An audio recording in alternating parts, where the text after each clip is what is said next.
নমস্কার বন্ধুরা, আশা করি আপনারা সবাই ভালো আছেন। তা অনুষ্ঠান শুরুর পূর্বে আপনাদের অনুরোধ করব যে আমার চ্যানেলটিকে অবশ্যই সাবস্ক্রাইব করবেন এবং আমার পাশে থাকবেন। তো একবার কল্পনা করুন, আপনার পাড়ার সেই ছোট্ট পুজো ক্লাবটা প্রতি বছর তারা কিছুটা কষ্টে, কিছুটা অনুদানের ভরসায় প্রতিমা গড়ত, মণ্ডপ বানাতো। তো হঠাৎ একদিন খবর এলো সরকার থেকে এবারও অনুদান আসছে, কত 1,10,000 টাকা। তো চারিদিকে খুশির হাওয়া, সবাই প্রচণ্ড খুশি। আলো ঝলমলে প্যান্ডেল হবে, প্রতিমায় বাড়তি রঙের ছোঁয়া লাগবে। কিন্তু এবার একেবারে ভিন্ন খবর। কলকাতা হাইকোর্ট জানিয়ে দিল যে না, এবার আর হবে না। প্রতিটা টাকার হিসাব দিতে হবে, হিসাব না দিলে একটি টাকাও অনুদান হিসাবে পাওয়া যাবে না। এবার ভাবুন তো, আপনার পাড়ার সেই ক্লাবের হাতে কোনো কাগজপত্র নেই, কোনো হিসাবই নেই, তাহলে তাদের কি হবে? পুজো বন্ধ হয়ে যাবে, নাকি অন্য কোনো রাস্তা তারা খুঁজে নিতে বাধ্য হবে? তাহলে এখানে যে প্রশ্নটা হচ্ছে যে এই যে অনুদান, এটা কি পাড়ার পুজোর জন্য আশীর্বাদ, নাকি এটা একটা রাজনৈতিক খেলা? আজকে এটাকে আমরা আর খবর বলবো না, বরং আমাদের বলা উচিত একটা গভীর গল্প, যেখানে আছে আদালত বনাম সরকার, রাজনীতি বনাম সংস্কৃতি, আর ছোট্ট পাড়া ক্লাব বনাম কোটি টাকার বড় স্পন্সর। চলুন শুরু করে আজকে আলোচনা। তার সময়টা 2011 সাল। 34 বছরের বাম শাসনের অবসান ঘটেছে, ক্ষমতায় এসেছে নতুন সরকার। মুখ্যমন্ত্রী মমতা বন্দ্যোপাধ্যায় তখন বারবার বলছিলেন যে দুর্গাপুজো ধর্মীয় উৎসব, এটা বাংলার গর্ব। এরপরে আমরা দেখতে পেলাম নতুন ঘোষণা যে পুজো কমিটিগুলোকে দেওয়া হবে সরকারি অনুদান।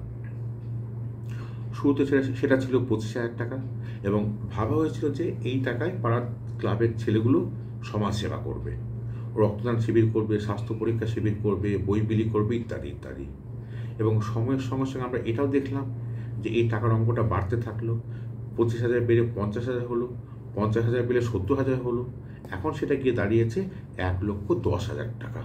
তো একবার ভাবুন, 40,000 ক্লাব যদি এই অনুদান পায়, তাহলে বছরে মোট কত খরচ হচ্ছে? 440 কোটি টাকা।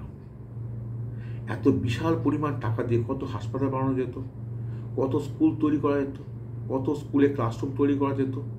কিন্তু সেইটা কোথায় যাচ্ছে? পুজোতে।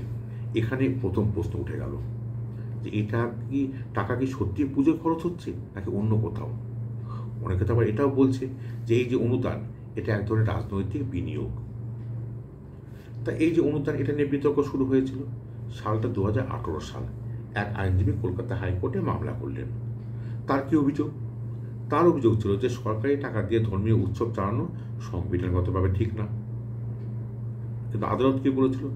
আদালত বলেছিল যে সরকার অনুদান দিতেই পারে এবং দিতে পারবে, কিন্তু সেটা আইনসঙ্গতভাবে হতে হবে এবং তার হিসাব রাখতে হবে। এরপর কি হলো জানেন?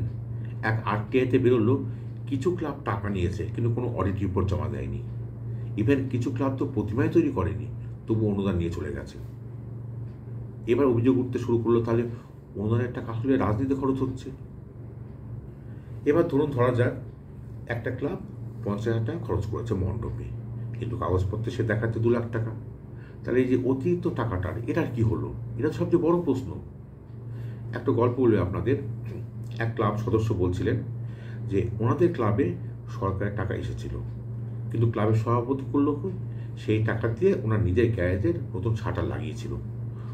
সদস্যদের মনে অনেক প্রশ্ন ছিল, কিন্তু কোনো তারা প্রশ্ন করতে পারেনি, কারণ টাকাটা সরকার থেকে এসেছে। এইখানে মানুষ বলতে শুরু করলো যে অনুদান মানে দুর্নীতি। এবং আপনারাই বলুন, এটা কি অনুদান নাকি দুর্নীতির নতুন রাস্তা? অবশেষে আসলো 2025 সাল। কলকাতা হাইকোর্ট বলল এনাফ ইজ এনাফ, অনেক হয়েছে। প্রথমত, হিসাব ছাড়া 1 টাকাও অনুদান হিসাবে নয়। দ্বিতীয়ত, অডিট রিপোর্ট জমা দিতে হবে। তৃতীয়ত, সরকারের দায়িত্ব থাকবে দেখার যে টাকাটা সঠিক জায়গায় খরচ হচ্ছে কিনা। আদালত কি বলল? আদালত বলল এটা জনগণের টাকা, সাধারণ মানুষের ট্যাক্সের টাকা, ট্যাক্স থেকে আসছে, অতএব তার একটা জবাবদিহি থাকতেই হবে এবং থাকাটা জরুরি। এর রায়ের ফলে কি হলো? একদিকে স্বচ্ছতা বা ট্রান্সপারেন্সি, সেটা দাবি পূর্ণ হলো, কিন্তু অন্যদিকে ছোট ক্লাবগুলো পড়লো সমস্যায়। তাদের মুখে জমে উঠলো কালো মেঘ। তারা বলতে শুরু করলো তাদের পক্ষে তো এত বড় অডিট করানো সম্ভব না, সে তো অনেক টাকার ব্যাপার। যদি অডিট করানো হয় তাহলে তো পুজোটাই বন্ধ হয়ে যাবে, এত টাকাটা দেবে কে? এবার আপনি ভেবে দেখুন, আপনার দেওয়া ইনকাম ট্যাক্সের টাকায় কোনো একটা জায়গায় পুজো হচ্ছে এবং সেখানে আপনি অতিথি পর্যন্ত নন, তাহলে কি আপনি চাইবেন না সেই টাকার হিসাব? আপনার অবশ্যই চাওয়া উচিত। এইবার সরকার কি বলছে এই রায়ের, আদালতের রায়ের পরে? মুখ্যমন্ত্রী আগেও বলেছিলেন যে দুর্গাপুজো ইউনেস্কো হেরিটেজ, এটা বাংলার প্রাণের উৎসব এবং দুর্গাপুজো এখন আর শুধু পশ্চিমবঙ্গের মধ্যে সীমাবদ্ধ না, এর ব্যাপ্তি পশ্চিমবঙ্গ ছাড়িয়ে সারা ভারতবর্ষে বিস্তৃত এবং সারা ভারতবর্ষ ছাড়িয়ে সারা বিশ্বে বিস্তৃত। তাই সরকারের দায়িত্ব আছে কমিটিগুলোর পাশে থাকা এবং সরকার এটাও দাবি করছে যে এই অনুদানের টাকা শুধু প্রতিমা বা আড়তে যায় না, সমাজসেবাতেও যায়। কিন্তু বিরোধীরা সেই যুক্তি মানতে নারাজ। তাদের বক্তব্য কি? বিজেপি বলছে এটা আসলে ভোট ব্যাংকের রাজনীতি, ক্লাব কালচারকে ধরে রাখতে চাইছে তৃণমূল। বামফ্রন্ট কি বলছে? যে জনগণের টাকা দিয়ে ধর্মীয় অনুষ্ঠান কেন হবে, এগুলো বেসরকারিভাবে হোক, বরং এই টাকাটা শিক্ষা স্বাস্থ্যে খরচ করা হোক। কংগ্রেসও বলছে যে এটা এক ধরনের ঘুষ, পুজোর নাম করে ক্লাবগুলোকে খুশি রাখা হচ্ছে যাতে ভোটের সময় এই ক্লাবগুলোই শাসক দলকে সাহায্য করতে পারে। অর্থাৎ একদিকে আদালত, অন্যদিকে বিরোধীদের চাপ, সরকার পড়ে গেছে প্রবল অস্বস্তিতে। এবার ভাবুন তো, একদিকে আদালত বলছে স্বচ্ছতা, অন্যদিকে রাজনীতি বলছে জনপ্রিয়তা, কোনটা জিতবে? এবার সাধারণ মানুষ কি বলছে? একজন যে সাধারণ করদাতা সে বলছে আমি যখন দোকান থেকে কোনো জিনিসপত্র কিনি আমি তো রসিদ চাই, তাহলে সরকার দেওয়ার টাকা রসিদ আমরা চাইবো না কেন? আমাদের চাওয়া উচিত, আমাদের রসিদ পাওয়া উচিত। অন্যদিকে ক্লাবের সে সেক্রেটারি সে কি বলছে? সে বলছে যে আমাদের পক্ষে তো অডিট করা সম্ভব না, সে তো অনেক টাকা লাগবে, অনেক টাকার ব্যাপার, সে টাকা কে দেবে আমাদের, আমরা পাবো কোথা থেকে সে টাকা? তাহলে তো আমাদের পুরোটা বন্ধ করে দিতে হবে। অর্থাৎ এখানে এক দ্বন্দ্বের সৃষ্টি হয়েছে, একদিকে স্বচ্ছতা, অন্যদিকে টিকে থাকা। শহরের বড় বাজেটের পুজো বনাম পাড়ার ছোট পুজো, তাহলে সমাধানটা কোথায়? এবার ধরুন 40,000 ক্লাব যদি অনুদান পায় 1,10,000 টাকা করে, তাহলে মোট কত খরচ হচ্ছে? 440 কোটি টাকা। এবার এই যে বিশাল অঙ্কের টাকা যদি অডিট ছাড়া দিয়ে দেওয়া হয়, তাতে সেখানে দুর্নীতি হতেই পারে এবং দুর্নীতি হওয়ার সম্ভাবনা প্রবল। এবং অভিযোগ তো এটা উঠছে যে ক্লাব অনুদান নিয়ে আসলে পুজো করছে না, বরঞ্চ অন্য কাজে ব্যবহার করছে টাকাটা। এবং ধরে নিন যদি এই টাকাটা কোনো ভুয়ো ক্লাব কিংবা কোনো দুর্নীতিগ্রস্ত নেতাদের পকেটে যায়, তাহলে কি হতে পারে? পাড়ার যে পুজোটা সেটা একটা রাজনৈতিক কার্যালয়ে পরিণত হবে, আসল যে সমাজসেবার উদ্দেশ্য সেটা হারিয়ে যাবে। আর কি হবে?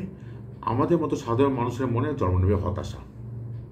এখন যেটা প্রশ্ন হচ্ছে, সরকার কি সব কিছু বুঝে শুনে চোখ বুঝে থাকবে, নাকি আদালতের নির্দেশ মেনে নতুন কড়া ব্যবস্থা নেবে? এটাই প্রশ্ন।